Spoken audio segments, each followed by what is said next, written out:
베드로는 갈릴리 호수에서 그물을 던져 먹고 사는 평범한 어부였습니다. 그러나 어느 날 예수님을 만나 예수님의 12 제자 중 수제자가 되었고 초대교회의 기둥이 되었습니다.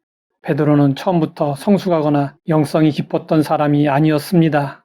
그는 정의롭기도 했지만 조급했고 열정적이었지만 불안정했고 담대했지만 동시에 쉽게 무너지는 연약한 사람이었습니다. 베드로는 이러한 극적인 모습을 자주 보여주었습니다. 그러나 그의 여정 속에서 한 가지만은 분명했습니다. 베드로는 멈추지 않았고 포기하지 않았고 주님 곁을 떠나지 않았습니다. 그리고 그 과정 속에서 그의 삶에는 채움, 비움, 누림의 삼중의 영성이 선명하게 드러났습니다. 베드로의 채움의 영성은 예수님과의 만남과 말씀의 채움으로 시작되었습니다. 그는 바닷가에서 예수님의 말씀을 들었고 그 말씀을 마음에 새겼습니다. 예수님은 베드로에게 말씀하셨습니다. 깊은 데로 가서 그물을 내려 고기를 잡으라. 베드로는 자신의 경험보다 말씀을 믿기로 선택했습니다. 그리고 말씀의 능력을 경험했습니다. 베드로가 예수님 앞에 무릎을 꿇자 예수님은 말씀하셨습니다. 무서워하지 말라. 이제후로는 내가 사람을 취하리라. 베드로는 예수님을 따라다니며 옆에서 말씀을 들었고 오병이어 기적을 비롯한 수많은 기적을 직접 두 눈으로 목격했고 예수님의 사랑을 경험했습니다. 베드로의 체험은 단순히 영적 지식을 쌓는 것이 아니었습니다. 그는 예수님과 함께하며 말씀의 실제성과 임재의 실제를 체험했습니다. 물 위를 걸었던 경험, 변화산에서 하나님의 영광을 목격한 경험은 베드로의 믿음을 충만하게 했습니다. 베드로는 예수님에 대해 그저 지식적으로 아는 사람이 아니라 예수님을 경험하여 가슴에 새긴 사람이었습니다. 그러나 베드로의 영성은 여기에서 멈추지 않았습니다.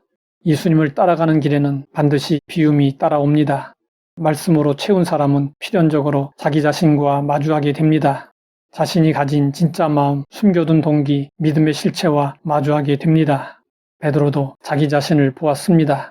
그는 언제나 앞장섰고 큰소리쳤고 확신에 찬 사람처럼 보였습니다. 그는 예수님에게 이렇게 장담했습니다.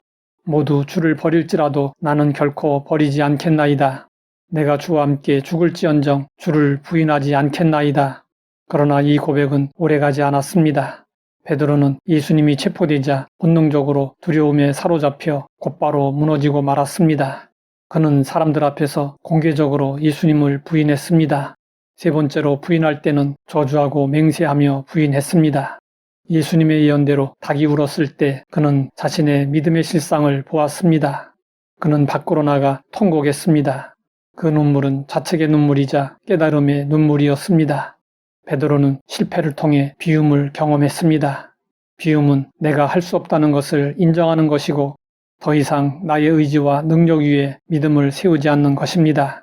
그 비움의 자리에 주님의 은혜가 흘러들어왔습니다. 부활하신 예수님은 베드로를 정죄하지 않으셨습니다.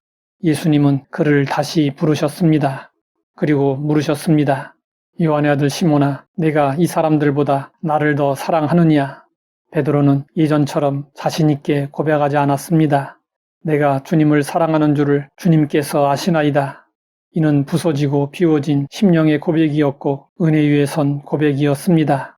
예수님은 베드로의 이 고백 위에 다시 사명을 부여하셨습니다. 그 이후 베드로는 오순절날 성령을 받고 누림의 영성으로 살았습니다. 그는 예전과 달리 두려움 없이 성령님의 능력으로 복음을 선포했습니다. 그의 중심에는 더 이상 자신이 아니라 주님만이 계셨습니다. 그는 협박을 받아도 흔들리지 않았고 옥에 갇혀도 담대했습니다. 성경은 그 모습을 이렇게 전하고 있습니다.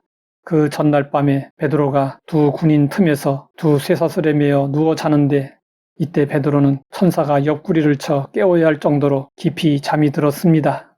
이 모습은 하나님 안에서 자유와 평안을 누린 베드로의 누림의 영성을 잘 보여줍니다.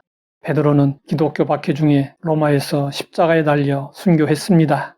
그때 그는 이렇게 요청했습니다. 나는 주님과 같은 모습으로 죽을 자격이 없습니다.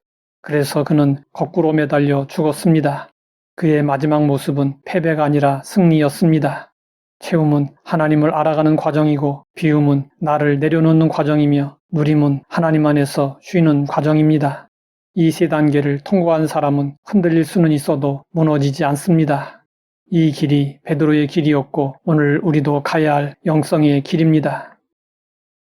하나님 아버지, 베드로의 성장 과정을 통해 은혜를 알게 하시니 감사합니다. 베드로처럼 우리도 채움, 비움, 누림의 영성이 자라도록 인도하여 주옵소서.